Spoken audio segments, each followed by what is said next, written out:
given. Ever since 2013, there's always an abysmal launch every year. It seems that gaming companies just don't understand. You can't rush games out anymore. Again, games and movies have been being rushed out to meet specific deadlines. There are notorious examples of this. For example, the original Justice League movie, Dark Phoenix, and Sonic 06, E.T. the game, and various other movies and games and products out there that are rushed to meet a certain time. For example, for films, it is reaching either a holiday date or a date on the overcrowded summer blockbuster season. It usually leads to a lot of movies and films flopping and bombing because they don't want to meet this deadline. And for games, it's the holiday season. The biggest time for games. Whether your game is digital only or physical only, the best time for games to sell is during the holiday season.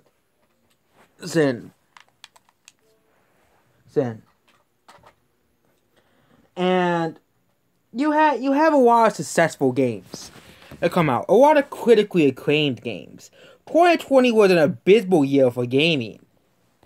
You had lots of launch blunders, mostly because of the COVID-19 pandemic, screwing everything up.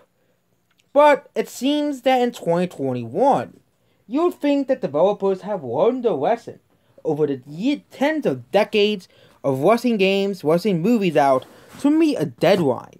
Well, it seems that they have not.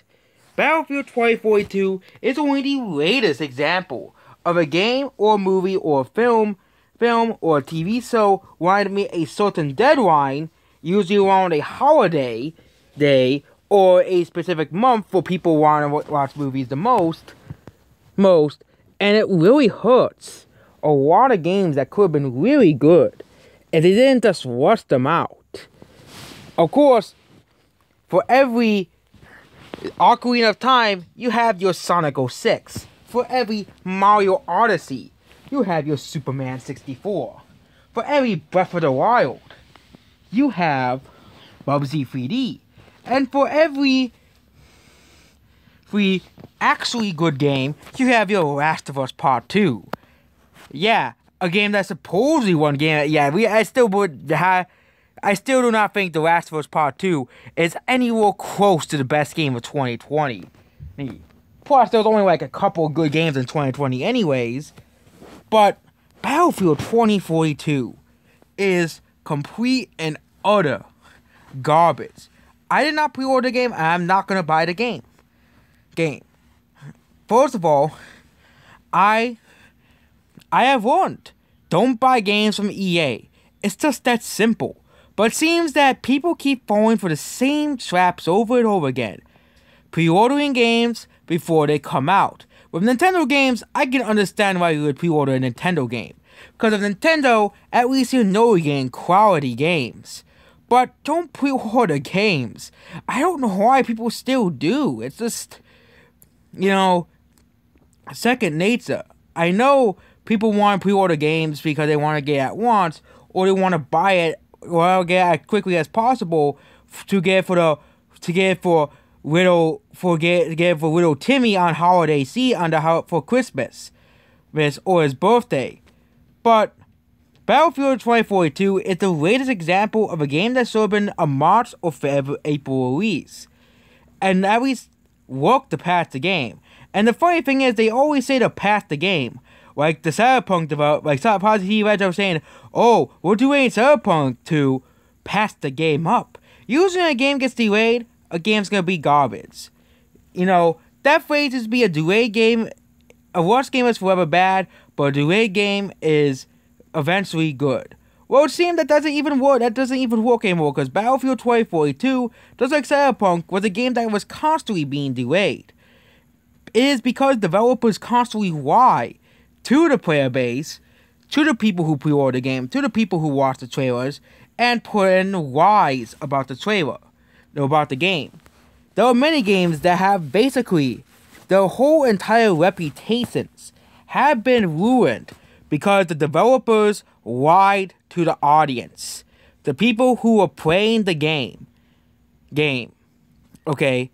Battlefield 2042's reviews, outside of the paid for boffball by critics, which of course the critics are always out of touch with actual audiences, which we all know, which is why I don't trust critics anymore, because the critics are always out of touch with the audiences. It's always like that. But here are some of the reviews. I spent $100 on this game to have it crash 5 times within 6 hours. The maps are way too big, and the weapons are completely unbalanced. Essentially, playtest that cost $70 million, and if you're next gen, wait until this one gets fixed. Yep. Basically, you sort of have pre-ordered the game. You sort of waited. And the sad thing is, Metacritic, you have to wait to even review games, which is so sad and depressing. Just to protect the pile of garbage called The Last of Us Part 2. Was it really worth protecting one city game so people can suffer more? Of course, you can trust YouTube reviews, but I bet they're all the same. I think game reviewers and movie reviewers should make their own site that is free. But eventually, of course, the fandoms will, of course, find it eventually, and, of course, the trolls will find it eventually. But a site that is where people are allowed to give their own opinion, where the actual silent majority of people, not the fandoms and not woke Twitter, can sway either one of the way. Next is PlayStation 5 reviews, okay? Which is probably the console everybody is buying the most because, oh wait, no one's buying PS5s, only scalpers. But again, no one wants to play this. A Chinese copy of Battlefield. The Portal is good, but with the crap engine, low quality movements, and low quality sounds is low score. You'll play nothing. The scoreboard is like FIFA without the goals. Yep. Here's the Xbox One reviews. And all of these scores are very negative. 1.4 on Xbox. Xbox Series X is 2.4. PS4 is 2.0. Okay? 2.0. Okay? And yeah, games like Call of Duty had that, you have those people who hate Call of Duty for absolutely, because it's overrated. But Battlefield should be the one that's be upping up Call of Duty. Should be the better game. But of course, this is no surprising coming from EA, a company that rushes games out for the holiday season, puts out buggy messes, and expects our forgiveness. They ruin companies like BioWare, shut down companies, and people still buy games from EA. I find it so sad that people still buy games from EA. And if you compare it to the other more recent games by user score, Battlefield versus all the other games here, okay? Battlefield is not one of the highest rated games of the year. It is not one of the highest rated games because no one wants it. Because it's a garbage game, okay? These are the highest rated games by user score, okay? Psychonauts 2 is hated? I'm surprised by that. I can't see this. Psychonauts 2. Oh, it's because it's no Russian. Yeah, there was a lot of new review bombing. Well, a game isn't in a certain language, so like, Far Cry 6 and now Psychonauts 2, well, people are going to review bomb a game because it isn't, in a certain language.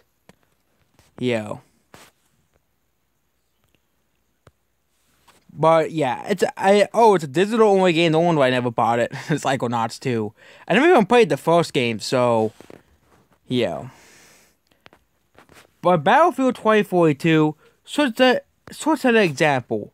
But considering that, your average gamer is not really that smart and doesn't understand it's not pre-order games, well, this cycle is going to continue and continue until people wake up.